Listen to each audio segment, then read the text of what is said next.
For this unit, collaboration and co-teaching, you will use this video to facilitate your instruction as well as the completion of your activity. You may pause this video at any time in order to stop and complete portions of the activity. And then, of course, you would just resume as necessary. You can go back and replay it as many times as you want.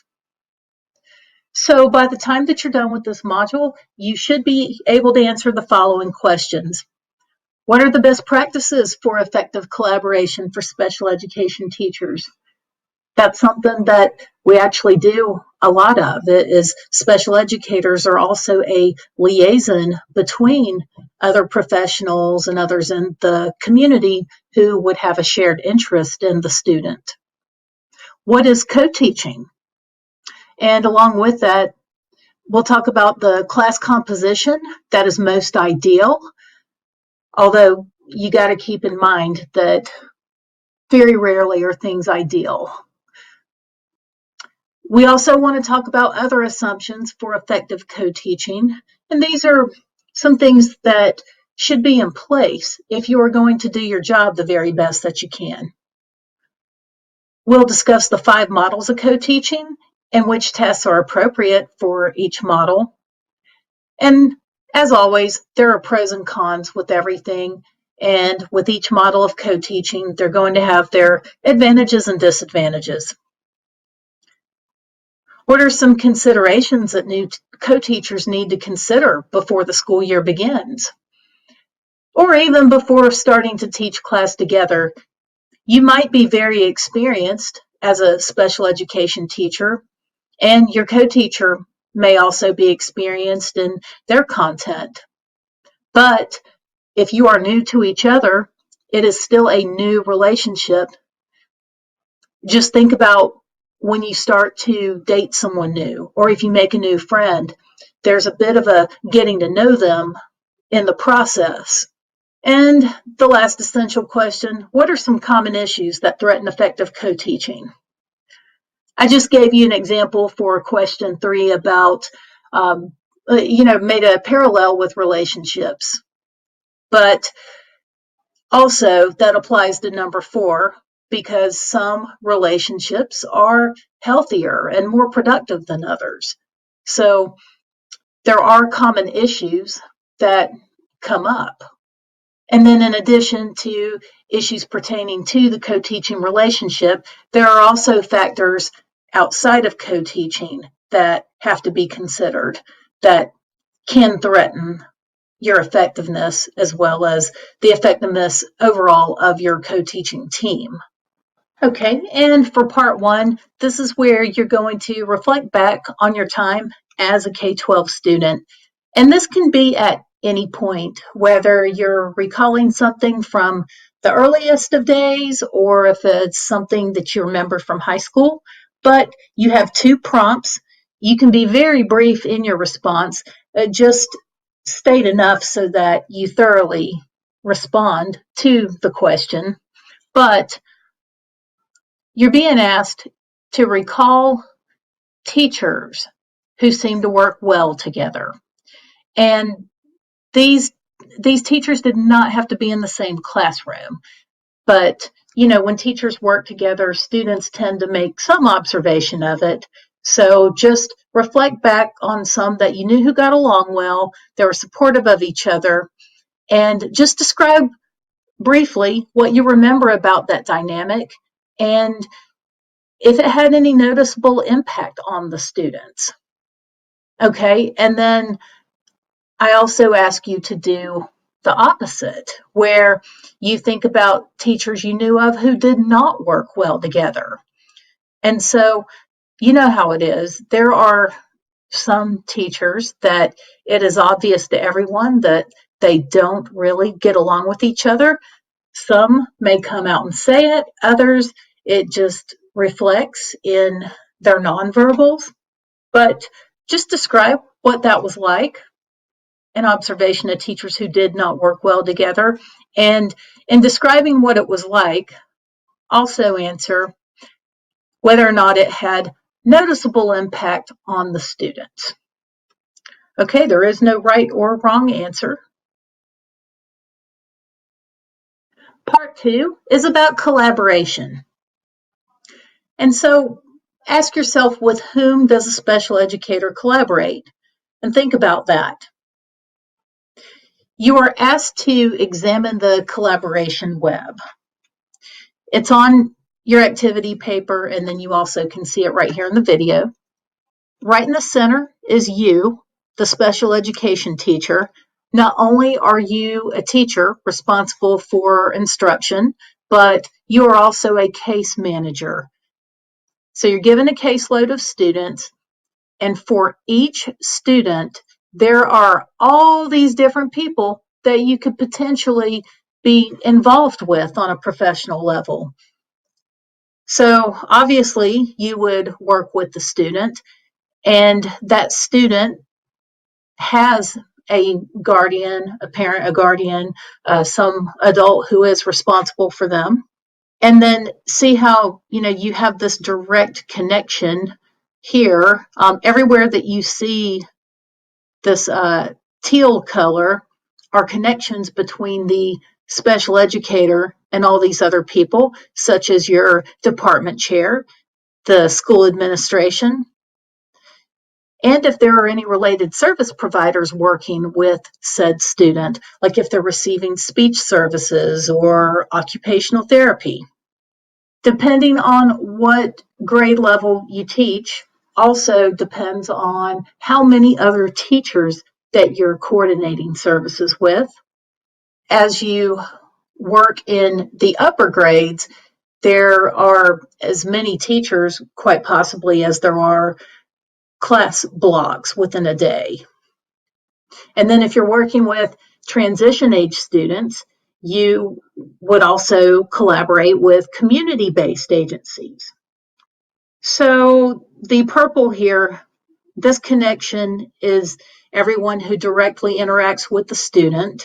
Same thing with the fuchsia color.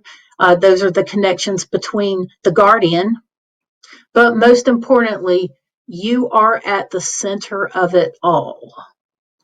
Okay, so keep that in mind. And going forward with part 2, you're asked to read and review the Council for Exceptional Children's High Leverage Practices for Collaboration. There's just 3 of them, and for each one, please provide an example of how a special education teacher may demonstrate that high leverage practice. So feel free to keep this simple. You have HLP number 1, collaborate with professionals to increase student success. You just give a quick example here. HLP 2, organize and facilitate effective meetings with professionals and families. Okay, what's a quick example there? And then HLP number 3, collaborate with families to support student learning and secure needed services. So these are 3 distinct high leverage practices, though understandably, you can see how they are connected directly and indirectly with one another. So now let's talk about co-teaching. What is co-teaching? Well, it's part of the continuum of services under IDEA. And so how this is listed or written out on an IEP could differ from one location to the next. But overall, it is pretty widely used because co-teaching services fit neatly into an inclusion model. All right, so look at that list in the graphic to the right, and remember, we've talked about least restrictive environment and what that means. And so you have the list starting with the environment with no services whatsoever, and then all the way down through number 6, it gets more restrictive as we go. And so the concept of least restrictive environment is where students are placed in the setting which has the least amount of supports as possible. But remember, wherever they are placed also has to meet their needs. And so inclusion is where you have students who have IEPs, but they can receive special education supports in a general education classroom. And so for co-teaching, the special education teacher is also in the general education classroom.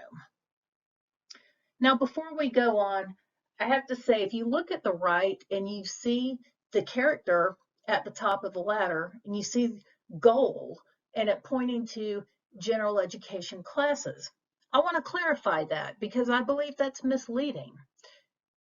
For least restrictive environment, you get as close as possible to that based on the needs of the student. But there are some students who may always receive services in a self-contained classroom. They may never receive services in anything less restrictive than that because it doesn't meet their needs. And that's just an example, but really having that listed as a goal is really ableist because I feel like it implies that there's something wrong if you don't reach this level of no longer needing supports. So let's talk about who you'll find in an inclusion classroom that uses a co-teaching model of instruction. There is someone designated in the general ed teacher role. And then there's the special education teacher. And the overall idea, even though both are teachers, you've got the general education teacher as the content expert, but the special education teacher as the learning expert. And then sometimes, but not always, there could be paraprofessionals. And so I state it this way because for it to actually be co-teaching, you have to have 2 certified teachers, not one teacher and a paraprofessional. That's not co-teaching. But paraprofessionals may, in some circumstances, be in a classroom such as this. And it could be because there's a student who has a paraprofessional dedicated to them, like in a one-to-one parapro. And there could be other reasons why a paraprofessional is assigned to that classroom, but it is not a necessary part of co-teaching as far as the definition of it. What students would you see in a co-teaching classroom? There are, quote unquote, general ed students. This ranges from students who have no known disability. This could also include students who have some type of learning related issue, but it's not necessarily a disability, or if it is, it's not identified. And then there are students with a 504 plan. Yes, a 504 plan is for an identified disability under Section 504, but despite it being for a student with a disability under 504, this is still completely a general education thing. And then there's the students with IEPs. The ones with IEPs are receiving special education services. And so if their least restrictive environment is an inclusion class with special education supports, co-teaching may be the right model for them. And usually it doesn't have to be this way as long as you're meeting the needs of students. So let me make sure I clarify that one right now. Usually though, the students with IEPs have high incidence disabilities, such as those with a learning disability or served under OHI for ADHD, and even students with mild cognitive impairments.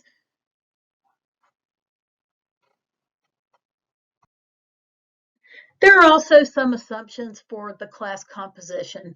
The first one being that there is a range of 15 to 30 students. Now, please note that 15 would be considered a very small class.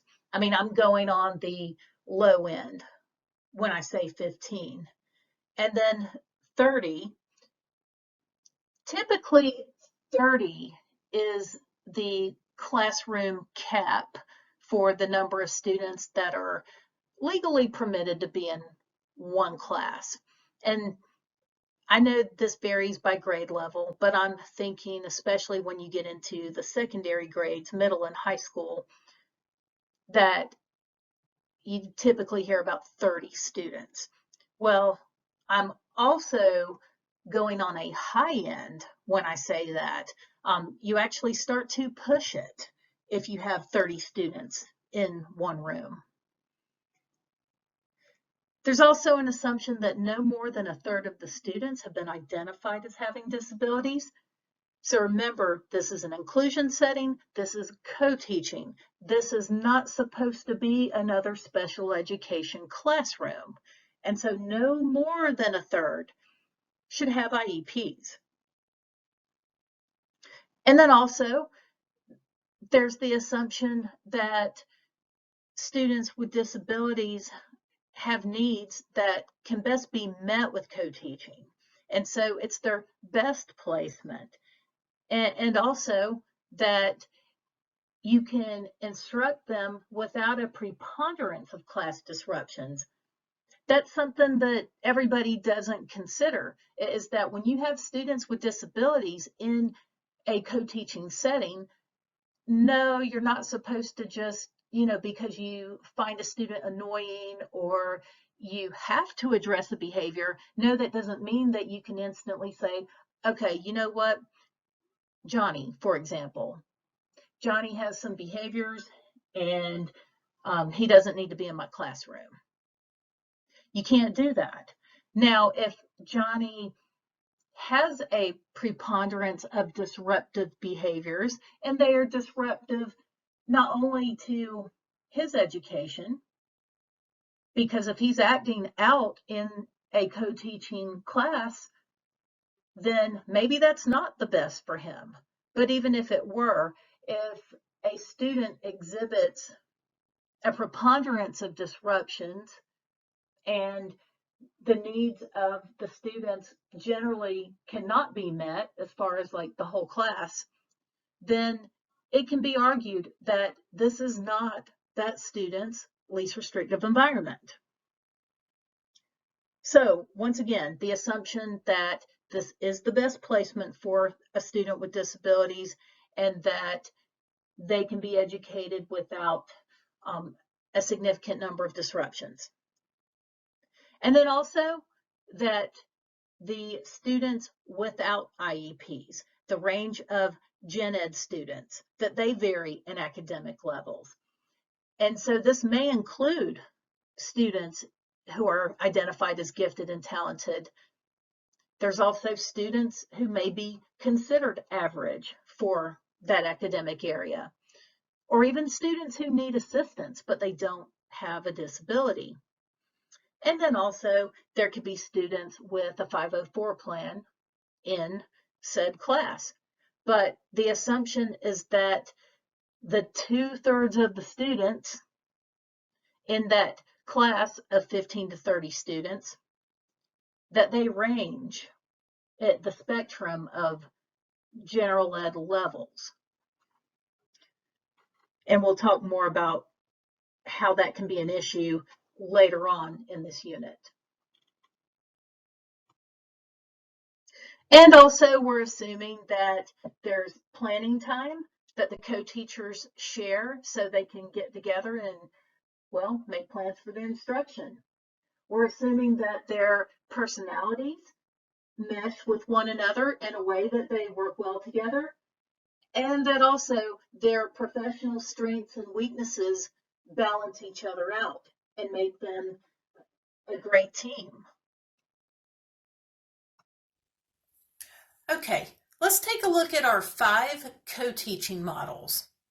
And so I'm going to explain what they are.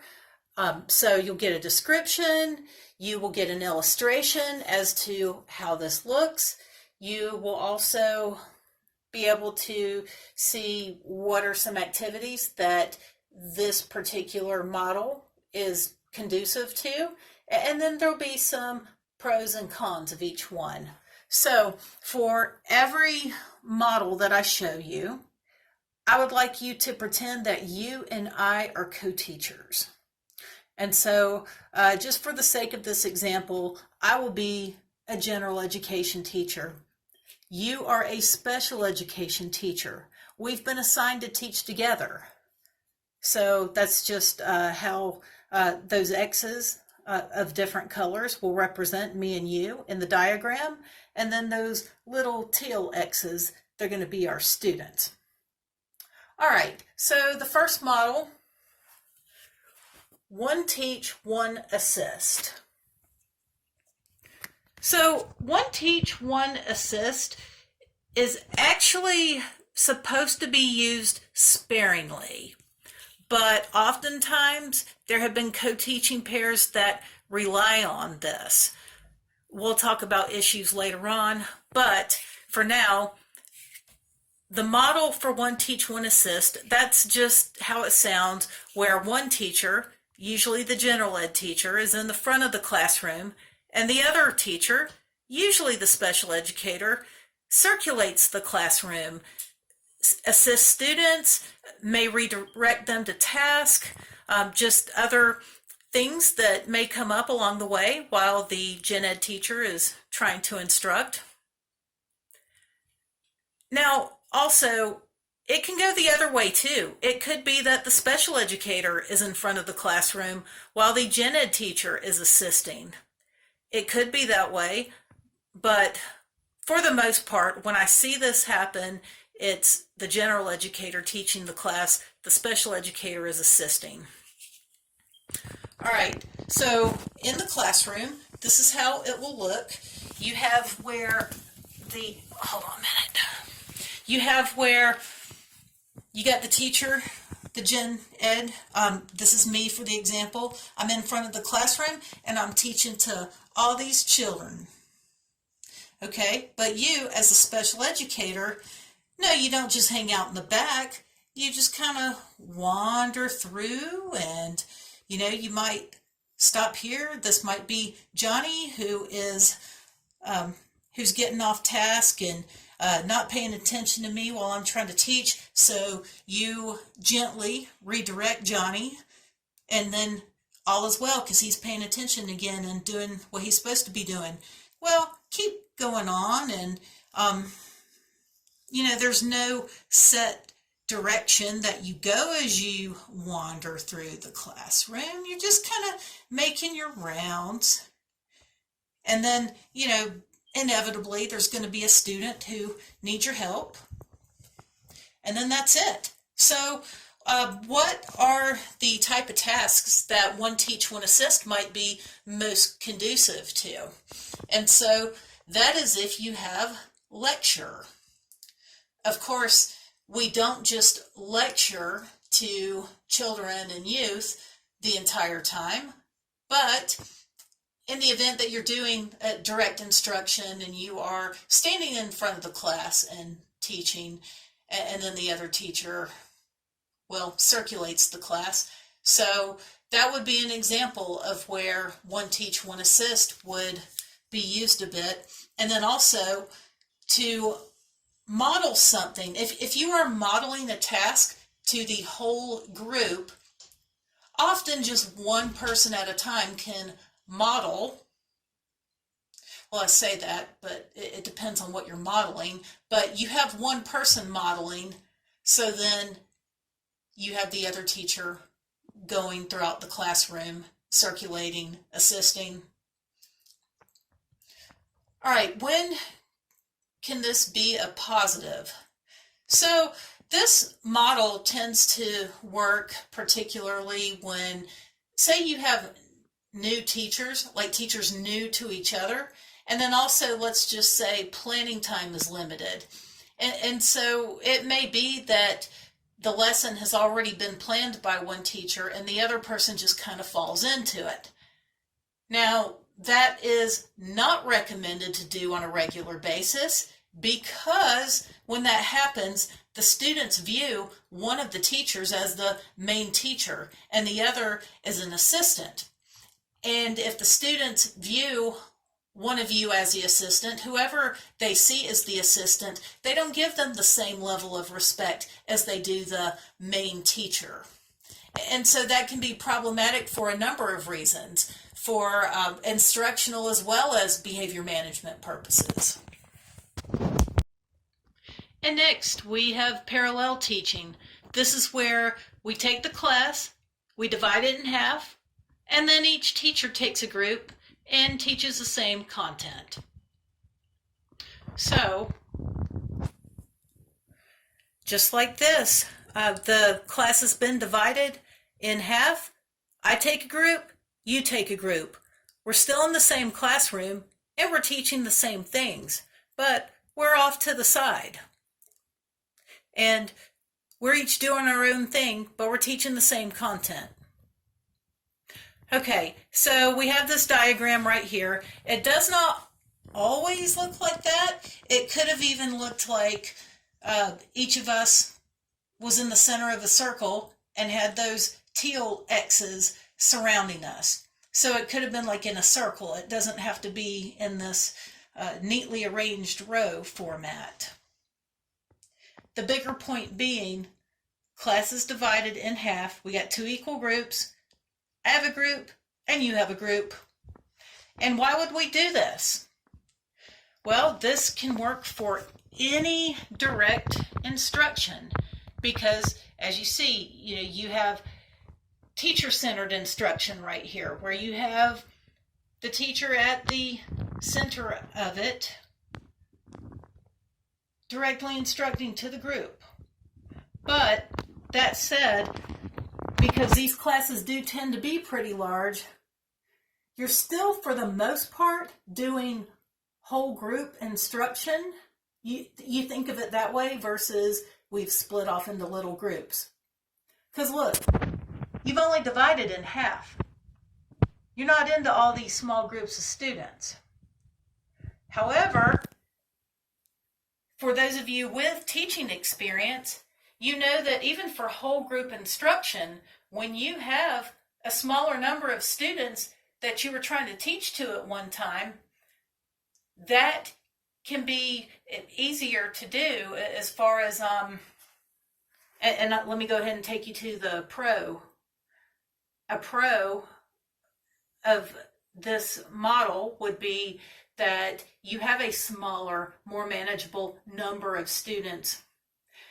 Yes, that hashtag, I actually intended it to be as like shorthand for the word number. We used to do that a lot back in the old days when we wanted to write the word number, but we were just like taking notes real fast, and we just put that pound sign there as like a symbol to let us know that that's the word number. I don't know if y'all do that. It's just better known as a hashtag these days. Anyway, smaller, more manageable number of students. That would be a reason to use this model of co-teaching to directly instruct a whole group instructional task, but it's more like, divide and conquer. And quite naturally, a con or a couple of cons, it could be distracting. Now, some teachers do this and they have this down and they do it effectively, but any concerns about distractions from hearing what the other group is doing, or even the volume level, does it get too noisy? All right, and that is parallel teaching.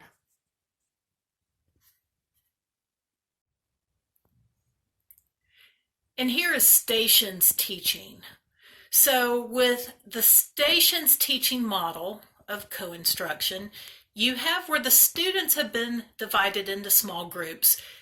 Now, the number of groups depends on the number of different tasks, but you could say at least 3 at a minimum.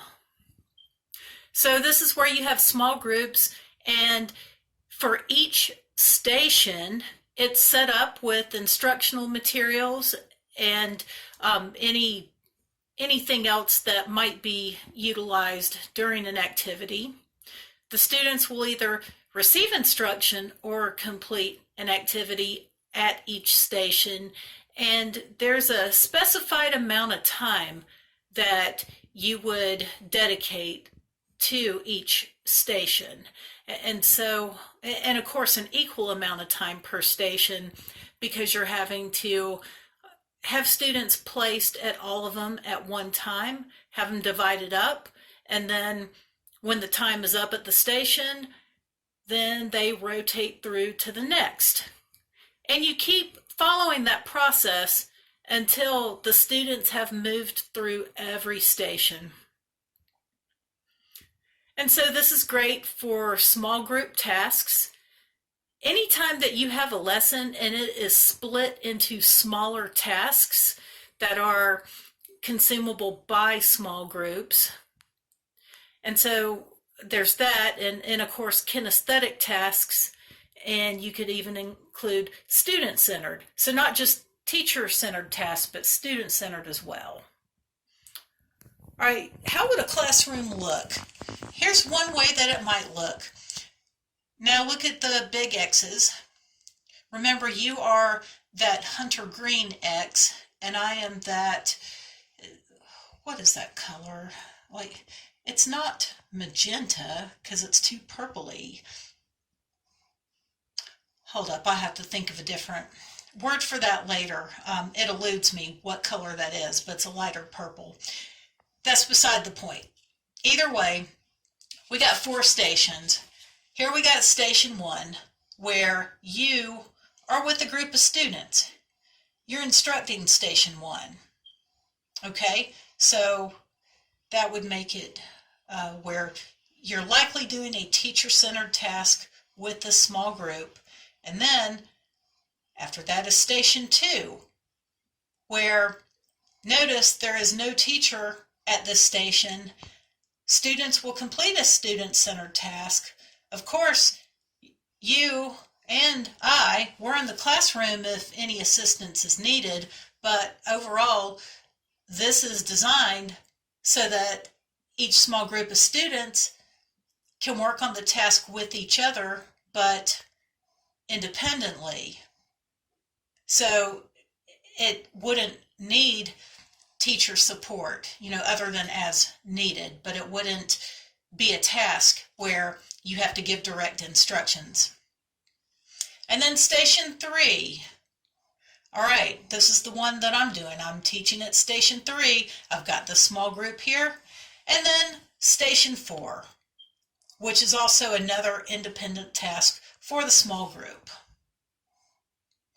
All right, your small groups, they start at any station. So you're going to want to create a lesson for that time where it doesn't count on students going through the stations in any specific order. You want to create a task where they can start anywhere and then just eventually get around to all 4. All right, so what are some positives associated with this task? We have, there's some social emotional benefits to it. This could be a way of embedding social emotional instruction. And so you could teach it directly too with this task. If for some reason you happen to be working on a social emotional activity, but the most important part here is to know that even without any direct reference to social emotional learning, they're getting to practice that by being in small groups and having some times that they are working independently without a teacher at some of the stations. And then also certain tasks are going to be more manageable by having them broken down by station versus trying to do the whole class at one time. But what are the cons here? Well, As far as supervision goes, remember the other models you've seen thus far has a teacher in charge of each group, whether it's the whole group or you're split up. In this case, there's going to be, because we did a 4-station, there's going to be 2 stations that don't have your direct supervision. Well, if you're trying to promote self-determination and independence, then that's not a bad thing, but it's just a different game, you could say, when it comes to behavior management. Because even though, yes, you're teaching here, I'm teaching here, but we know in reality, we still have to, while teaching this group, we have to also be on the lookout for any issues that could arise at stations 2 and 4 where there is no adult. And so while there is so much to gain out of stations teaching, it's exhausting. It's exhausting to do small groups and a lot of student-centered tasks throughout the day. And so this is why you would not do something like this every single day, or you would burn out. All right, and that was stations teaching. What do you think about that, Evander? He doesn't seem to care. And here we have alternative teaching. This is where you take a small group and selectively teach them something different from what most of the class is doing. And so this material that you're teaching this small group, it's for a specific and intended purpose. And this could include remediation. Maybe you need to take a small group and go over some material that this small group did not appear to master in the last assessment. And so you have to remediate that material before going on to the next thing. Alternative teaching can also be used for intensive instruction. Remember, that is also one of your HLPs, to provide intensive instruction. And this is also often used for Tier 3 instruction. So you are targeting a group who has needs, and you're addressing those needs with this specific small group instruction. But also, it doesn't always have to be students who have high needs as far as addressing a deficit. It could be that you have a small group of students that needs their instruction to be a bit more advanced. And so in that case, you might have a small group for advanced purposes. So how might this look in the classroom? Well, in this case, you've got me with most of the class. There I am at the front, and here is most of the class. And then there is you. Off to the side, you've got a small group. There is something specific you're working on, and it is different from this group over here, which is the rest of the class. I know in the example, we've got me, the gen ed teacher, at the front doing the main part of the instruction. And we've got you, the special educator, doing some type of targeted instruction with this group. But please note, the roles do not have to be this way. I could very well be the teacher with the small group. You could very well be the teacher who is instructing to the larger group. All right. So the pros of using alternative teaching as a model is that you have an opportunity to focus instruction. And so that focused instruction is needed by a small group in your class.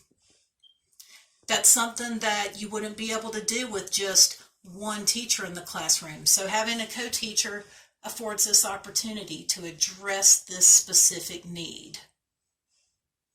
All right, but the cons involved in that is there could be a stigma associated with it if you're not careful. So let's say if you use alternative teaching to always address a deficit, and you've got the same small group of students that are always being pulled away from the larger group, then that does create a stigma. But if it's not always the same students, then it's more a part of the classroom norms. And then also if it's used for something that's different, not necessarily appearing as if it's based on a deficit, then that also reduces stigma. And then because you are in the same room, there's the issue with minimizing distractions. So distractions has come up a few times when describing the co-teaching models. I just want to add that if these models and these practices are used pretty regularly in the classroom, if you're not always just doing this one teach, one assist, your students will adapt to that. And so it would reduce any stigma, or if they are accustomed to doing the smaller groups, or sometimes we know a few students go off and work with a teacher over here, then that becomes part of their expectation. And so it won't always be like, oh, well, what's Susie doing over there with that group? And, always asking her a bunch of questions.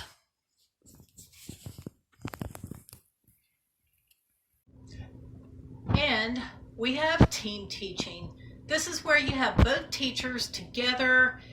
Sometimes you hear it called like tag teaming, but you have both teachers together teaching the entire group. And so this can be used for any whole group task, and especially, for both teachers to model and scaffold. So I do and we do, and having two teachers who can do this effectively would have its benefits as far as like engagement.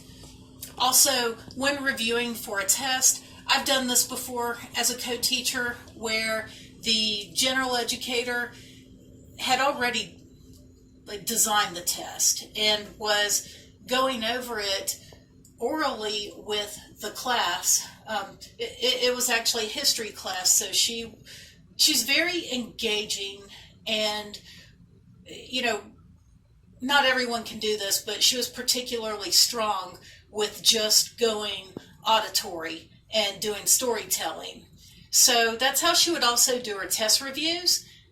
But the issue with that is for students who had learning needs, they needed more than just to hear about the content again. And so while she stated things verbally, I would write things on the board, and that would help direct the review notes and other study aids that the students wouldn't otherwise get. So that's an example. But once again, you can apply this to any whole group task. And this is how it looks. See there, we got our students all nicely together, and the both of us are at the front of the class teaching the whole group. All right, and as a pro, like I said, it can be engaging. If this is working well, having two teachers bounce off one another like that can keep things fresh. They're also interacting with each other, and it just, steps up the engagement as opposed to one person going on for a while. Also, the students see both of you as teachers, not, well, which one's really my teacher because this one's listed on my schedule, and which one is, not really the teacher. It's not like that at all. Both are respected as teachers when team teaching is used. And then also, if you can team teach, that usually is an indication that you have a very collegial relationship with your co-teacher. And so that has benefits just for the classroom climate. It tends to promote positivity if you are working well with the other teacher in the class. Some cons. This requires a lot of planning in advance. You normally don't just up and team teach. And also, usually you have to work together for a while. So this requires two teachers to continue to be assigned to one another. And think of it this way, sort of like earlier when I mentioned, well, what if you meet somebody new that you really like and you start dating someone? Well, that's all great, but are you going to be ready to marry that person? Well, no. How are you going to be ready to marry them and operate a household together and do life together when you don't even know them? Same thing with co-teaching. It takes time to have this team approach. Also, think about even whoever you would consider your best friend or among your friends. You might have hit it off with this person early, but you still got to know them. Like usually you don't meet somebody for the first time and it's like, oh my gosh, you were so cool. Let's be best friends. Yeah. You don't normally do that. So that said, even though there's so many benefits to team teaching, it takes some time.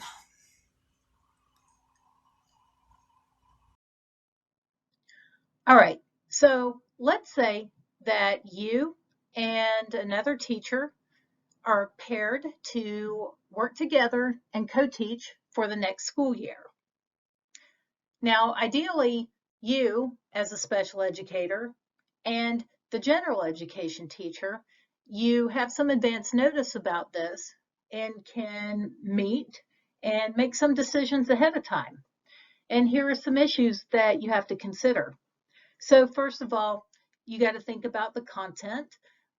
Yes, you have academic standards for your content area, but you will have to meet with them and plan it out, even the order in which the material will be presented over the year. And who's going to plan what content? So even if you have some time to plan together, you're still at some point going to have one person take primary responsibility for some content and then the next person for the other. And then how will you share the teaching responsibility? So remember, ideally, and I just talked about the different co-teaching models and how ideally you don't have one person doing all the direct instruction while the other being that guide on the side. You want to both have an active and visible role in your instruction, but it also may depend on the content area and your comfort level as a special educator with that content. And so the two of you need to work that out as to what models, but then also what content can you confidently take charge of. And that way they're not having to do all of it as far as the direct instruction. All right, so who's going to adapt the curriculum and the assessment for select students? I can go ahead and tell you as a special educator that really should be you. It doesn't mean that the general educator wouldn't have any input, but this is what we do as special educators. We adapt things so that they meet the needs of our students. And then the two of you also have to determine what are your strengths in your areas of instruction. What is it that you do best, and how do you balance those strengths with, well, weaknesses? And as for student behavior, it's very important. I know I keep going back to the dating and marriage analogy, but think about when two people have kids, and often if they did not discuss key topics in advance, as they have children and the children start growing, then different things come out. And you're like, oh, well, I didn't know that that was your philosophy toward parenting, or I didn't know that you felt that way, or I didn't realize you were so lenient and believed in free range parenting, or, oh, I didn't realize that you were so strict. Either way, same thing here. You and the co-teacher need to iron out the disciplinary procedures in the classroom, who carries these out and delivers the consequences. Now, there are some teachers who they do, as they call it figuratively, the good cop, bad cop thing, and it works, and that's fine. There are some co-teaching pairs where one is said to be the nice one and the other is the mean one, but they're happy with that, and it works for the kids and it works for the co-teachers. But overall, I am going to tell you, no matter what you do, you have to make sure that you are respectful to one another when it comes to disciplinary procedures. It's really important not to override one another or get into the middle of a conflict between a student and your co-teacher. I know these things are probably pretty well understood and you didn't need me to tell you that, but that said, I cannot tell you how many times I've observed this issue or found myself in a similar issue. So it's highly important that whatever it is that you two decide, that you're consistent with it, you do present a united front with one another, and also you do not override or disrespect one another in this process. And so there's that consistency with dealing with student behaviors. And then also, what is it in your practices that will proactively address behaviors? You know, that way you don't just wait to react to problem behavior, but part of classroom management is what you do on the front end of things. And so those are your issues that you need to address. If you find yourself working in a co-teaching situation, make sure that, go back to this video and address this with your co-teacher. And now, let's talk about the problems that happen in co-teaching. Let's say you are a new teacher at the school and you find out who you're going to be co-teaching with, and you meet them the Friday before the Monday that you were to start co-teaching. There's that, or there could even be a change of assignment as to who is teaching with whom. And yet, once again, you are told that you're going to be teaching with such and such, and that you'll begin doing it tomorrow. It's very difficult to plan when new co-teachers, again, this has nothing to do with experience, it's two teachers new to each other, when suddenly they find themselves having to teach together. And so it makes planning very difficult. Speaking of planning, you will hear left and right how important it is to have some common planning time with your co-teacher, that the two of you need to plan together. Plan. Well, guess what? Guess how many teachers I shared a planning period with who I also co-taught with? And this is over the course of 8 years. I shared a planning period with, I believe, 0 of my co-teachers. We did not have time designated to plan together. And so in that case, you wind up having to make the time to do so. You either make the time or you get stuck just kind of winging it and doing that one teacher, one assist thing that it's pretty stressful to be in that situation, to walk into a classroom and not know what's going on and have to kind of, find your groove so you can get into it, because after all, you're one of the teachers. So if you don't have shared planning time, you need to at least find some time, even if it's just once a week, do some sort of meeting together to, even if you do a whole like divide and conquer sort of process to your planning, at least have some contact to where you've agreed upon the the content of the instruction, or you've agreed upon whatever other relevant procedures before actually trying to carry them out.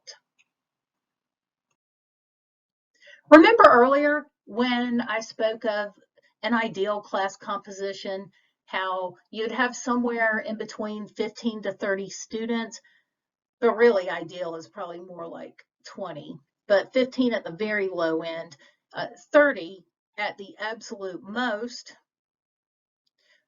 And then also a third of the students at most have IEPs.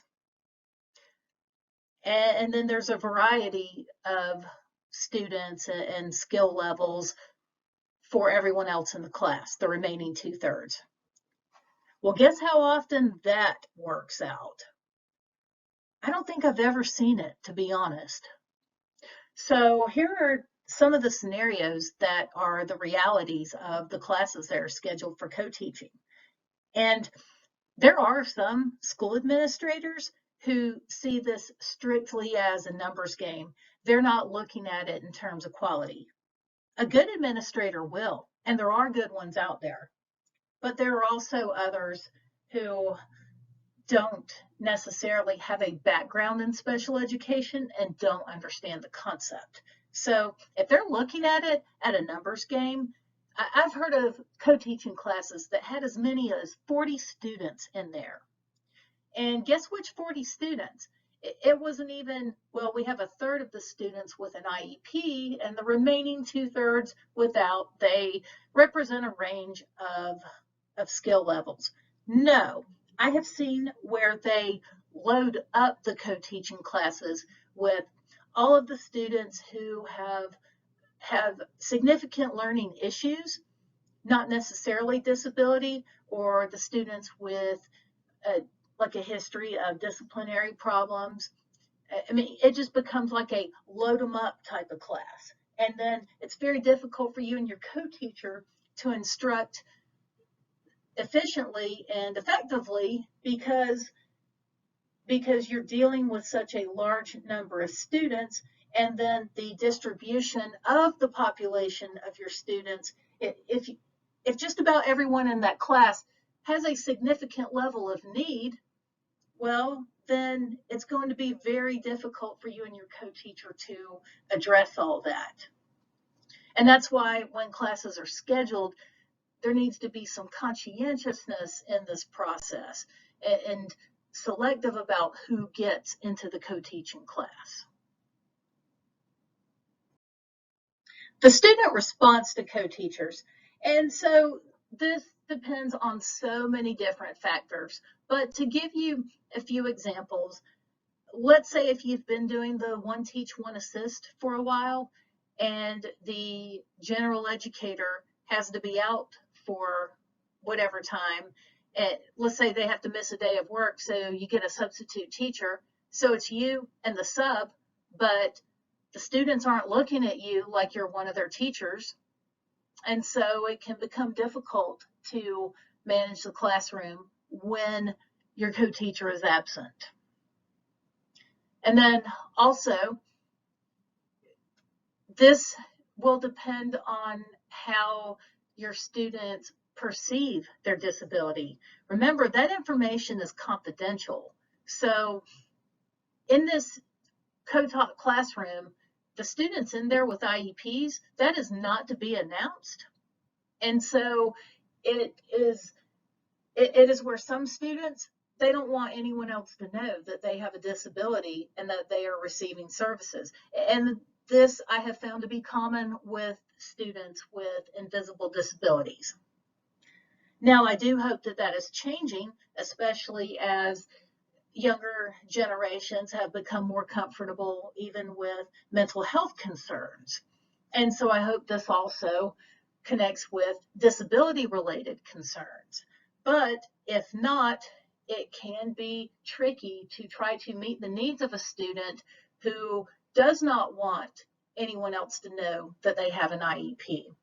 I mean, yes, there are ways to work with them covertly. I mean, you're not actually calling out. It's not a situation of, oh, well, students with IEPs, yeah, they belong to you and everyone else belongs to the co-teacher. No, it's not like that at all. But at the same time, if you have a self-conscious student in there, they may be hesitant to receiving help from you. Like you might just be going about your business and trying to help the student the way you would anyone else. But if they're self-conscious about it, they're not going to respond very well to it. And so you have to address that carefully. There have been numerous instances where co-teachers have been misused. So please understand, when you have co-teachers, it's 2 teachers to this one classroom, and that's whether it's for the whole day or if it's just for a certain class block. But either way, that's where you're assigned for that time. And so let me tell you some of the ways that co-teachers are misused, particularly the special educators. So let's say that another teacher in the building did not come to work that morning for whatever reason. Maybe they woke up sick. And let's say that your administration decides, hey, we're going to take you and we're going to have you go and cover this class today, as opposed to getting a sub. No, it's not supposed to work that way. They are supposed to have a substitute teacher, not you acting as a sub. And then, so you got class coverage, especially as one of the top misuses of co-teachers. But essentially, anything that can happen in a school building where they really are just looking for an adult who's authorized to be in the school, they're really just looking for a warm body for legal purposes, that's where co-teachers get misused. So subbing, or how about if you have to be absent, you are supposed to have a substitute as well, not a matter of, oh, well, you're never in a classroom by yourself, so we don't need a sub. Same thing for your own co-teacher. It's not supposed to be, oh, well, your co-teacher, they are out today, but there's already a teacher in the classroom. No, they're supposed to get a sub. So it's a misuse when you are either used to cover classes or when you are not adequately covered when you're gone. And last, but definitely not least, co-teacher conflicts. And I have some stories, and I will happily share these stories with you if you ever want to discuss it one day. But I won't get all into it right now. But you know how I keep making this parallel with either dating or marriage or even having a best friend? Well, those are among the better scenarios we have here. We also have where teachers are paired together and they just clash. It could be due to a difference in ideals. It could be because their strengths and weaknesses do not balance each other out very well. It could just simply be personality. One doesn't like the other, or they both don't like each other. And, kids are very perceptive. Even if you don't say it out loud, they feel that. And so, really, whoever in the school is responsible for arranging co-teachers, usually that would be authorized by an administrator. If they really want this to go well, they will carefully pair teachers together. They will consider a number of factors. At the same time, it also really helps if you allow some sort of when I say volunteering to co-teach, that could be complicated depending on if you have more need than you have volunteers to do so. But as you are arranging the pairs, if you can help it, then also try to make this something that your teachers are choosing to do, not just sticking two people together and then it's just not working very well. And so I really could go on about all the things that go wrong when the two teachers don't mesh very well. You could probably compare that to a married couple that wants to get a divorce, but one won't leave the other, or neither will leave each other because they're too scared to make that adjustment and go out into the world, but otherwise they don't like each other. And that's pretty much what it feels like when you're stuck co-teaching with someone that you just don't, vibe with very well.